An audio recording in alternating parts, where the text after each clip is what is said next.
नमस्कार दोस्तों, मैं डॉक्टर सत्येंद्र तंवर। आज हम बात करेंगे एक बहुत ही महत्वपूर्ण विषय पे, और विषय का नाम है साइंस एंड डेथ। यस, सुन के थोड़ा अजीब लगता है क्योंकि डेथ का नाम जब भी आता है डिफ़िकल्ट टू एक्सेप्ट करना बड़ा डिफ़िकल्ट होता है। तो हम कुछ मेडिकल साइंस की और हिस्ट्री की बात करेंगे कि कैसे लोग डेथ को डिफ़ाइन करते थे और कैसे पेशेंट को डिक्लेयर करते थे एज ए डेथ। ठीक है, तो हम बात करें 1900 से पहले की, यानी 19th सेंचुरी से पहले की। तो उससे पहले डेथ कैसे डिक्लेयर होती थी? तीन चीज़ें: अनकॉन्शियस, अनरिस्पॉन्सिव, पल्सलेस। तीन चीज़ें होती थी। रिस्पॉन्स चेक करते थे, रिस्पॉन्स नहीं मिलता था, बात करने की कोशिश करते थे, बात नहीं हो पाती थी। और जब पल्स चेक करते थे तो कोई भी मूवमेंट्स यानी पल्स नहीं मिलती थी, तो डिक्लेयर कर दिया जाता था भाई पर्सन जो है वो डेड हो चुका है, डेथ हो चुकी है उसकी।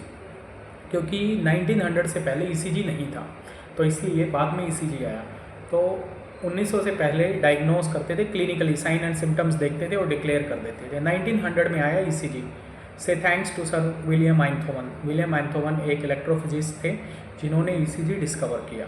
तो ईसीजी के बाद फिर हम पता लगाने लगे, ईसीजी लेने लगे कि भी फ्लैट लाइन आ रही है, स्ट्रेट लाइन आ रही है, या मूवमेंट्स हैं हार्ट के अंदर, पंपिंग अभी है, इलेक्ट्रिकल एक्टिविटीज़ हैं या नहीं है। तो फिर हमारा डायग्नोसिस क्राइटेरिया हो गया डेथ का ईसीजी, कि ईसीजी अगर फ्लैट लाइन आएगा तो ही हम डिक्लेयर करेंगे डेथ। साथ में ये साइन और सिम्टम्स तो मैच करेंगे ही करेंगे। उसके बाद हिस्ट्री भी रहेगी, प्यूपिल्स भी देखेंगे, प्यूपिल्स डायलेटेड हैं या नहीं है। तो ये सारी चीज़ें, बीपी, पल्स ऑक्सीमेट्री देखेंगे, अनरिकॉर्डेबल बीपी, पल्स कम से कम 10-15 मिनट तक रहेगा तो हम डिक्लेयर कर देंगे।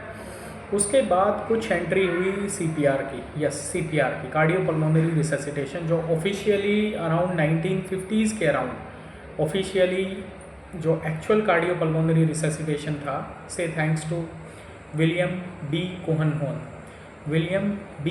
हुअन, जिन्होंने डिस्कवर किया, हमारा स्टार्ट किया जो सीपीआर की जो टेक्निक्स थी उनको क्या किया।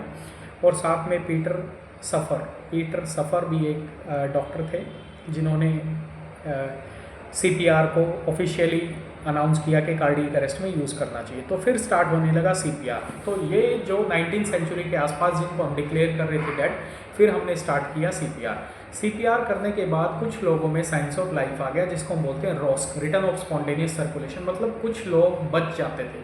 तो इसका मतलब जो हमारा 19th सेंचुरी में क्राइटेरिया था डेथ को डिक्लेयर करने का, वो बिल्कुल परमानेंट नहीं था। दैट वाज नॉट एब्सोल्यूट, और दैट वाज नॉट ट्रू, और एकदम से परमानेंट नहीं था, क्योंकि हमारे पास टेक्निक्स नहीं थी। तो 1950s में हमने सीपीआर स्टार्ट करना किया। पहले भी होता था, लेकिन एक वेल डिफाइंड सीपीआर 1950s में आया। और 1960 में फिर एक और चीज़ आई, डिफिब्रिलेशन। यस, डिफिब्रिलेशन, कि जो पेशेंट जिनको कार्डियक अरेस्ट है, अगर शॉकेबल रिदम आता है तो हम उसको क्या करेंगे, डिफिब्रिलेट करेंगे। उसमें से फिर कुछ लोग और बचने लगे, जो पहले अनकॉन्शियस, अनरिस्पॉन्सिव, पल्सलेस, जिनको डेड डिक्लेयर किया जाता था, सीपीआर स्टार्ट किया। सीपीआर से काफ़ी लोग बच गए। उसके बाद जो सीपीआर से नहीं बचते थे उनको डिफिब्रिलेट किया 10 से 20 साल के बाद। तो डिफिब्रिलेट के बाद बचने लगे। फिर 1960s के अराउंड एक और डिस्कवरी आई, जो लोग सीपीआर से भी नहीं बचते थे। तो 1960s में एक मशीन आई जिसको हम बोलते थे एक्मो। यस, एक्मो, से thanks to sir Robert H Bartlett, जिन्होंने डिस्कवर किया ECMO machine, extracorporeal membrane oxygenation. तो ये एक टेक्निक थी जो सपोर्ट करती थी हार्ट को और लंग्स को, दोनों को इकट्ठा सपोर्ट करती थी। तो उस टाइम पे जो बाईपास हो रहे थे, हार्ट और लंग मशीन जो टेम्परेरी लगाई जाती थी, कईयों को थोड़े लंबे समय के लिए ज़रूरत पड़ती, तो एक्मो यूज़ करने लगे।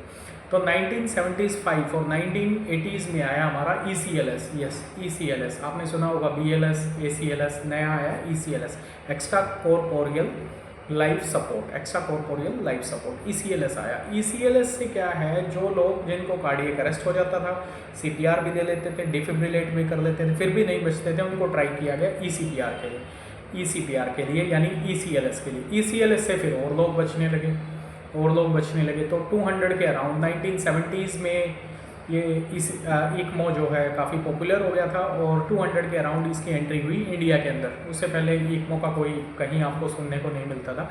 अभी भी इक्मो आपको ज़्यादा सुनने को नहीं मिलेगी कि बड़ी सिटीज़ में ही, टायर 2 सिटीज़ में ही मुश्किल से मिलेगी। टायर 1 सिटीज़ में आपको काफ़ी सारे हॉस्पिटल्स होंगे, तो उसमें आपको सभी में इक्मो नहीं मिलेगी।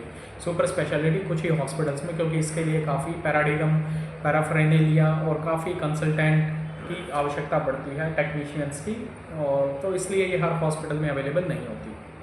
कॉस्टली भी, अफोर्डेबिलिटी का भी कॉस्ट है। तो फिर 2007 में ECLS जो है वो स्टार्ट किया गया। ECLS, CPR सभी ने सुना है, कार्डियोपल्मोनरी रिससिटेशन, कार्डियोपल्मोनरी जिसको बोलते हैं CCPR यानी कन्वेंशनल CPR, जिसमें हम 30 बार चेस्ट को दबाते हैं, 2 बार सांस देते हैं, आइदर माउथ टू माउथ और either we are using pocket mask और we are using Ambu bag, that is bag and mask ventilation करते हैं। अब एक और टेक्निक जो है ECPR means extracorporeal cardiopulmonary resuscitation, जिसमें सारा टेक ओवर ले लिया जाता है हार्ट का और लंग्स का कंप्लीट टेक ओवर ले लिया जाता है। तो इससे भी जो पेशेंट है वो काफ़ी बच रहे हैं। तो आप देखिए 19th सेंचुरी से लेके 200 लाइक 20th सेंचुरी तक 100 साल के बीच में जब हम कभी अगर 100 आदमियों को डिक्लेयर कर देते थे डेड 19th सेंचुरी में, वो एक्चुअल में डेड नहीं थे। ये टेक्निक्स आने के बाद अगर उनको ध्यान में दिया जाए, जिसको CPR किया गया, कुछ लोग बच गए। उसके बाद फिर हमने क्या किया, उसके बाद फिर हमने CPR किया, CPR के बाद हमने डिफिब्रिलेट किया, ECPR से CCPR किया, CCPR की जगह ECPR किया, तो काफ़ी लोग बचने लगे। इसका मतलब जैसे जैसे टेक्निक इवॉल्व होती है, डेथ की डेफिनेशन जो है वो थोड़ा सा चेंज हो जाती है। जो डेथ का क्राइटेरिया में जो लोग पहले फिट होते थे वो अब नहीं होते। So this is the beauty of science, जितनी इवॉल्व होती है इसका मतलब डेथ जो हम 19th सेंचुरी में डिक्लेयर कर रहे थे उसमें से काफ़ी लोग बच सकते थे अगर ये टेक्निक्स हमारे पास पहले होती तो। Thank you very much. Do comment for BLS, ACLS and ECLS। Thank you.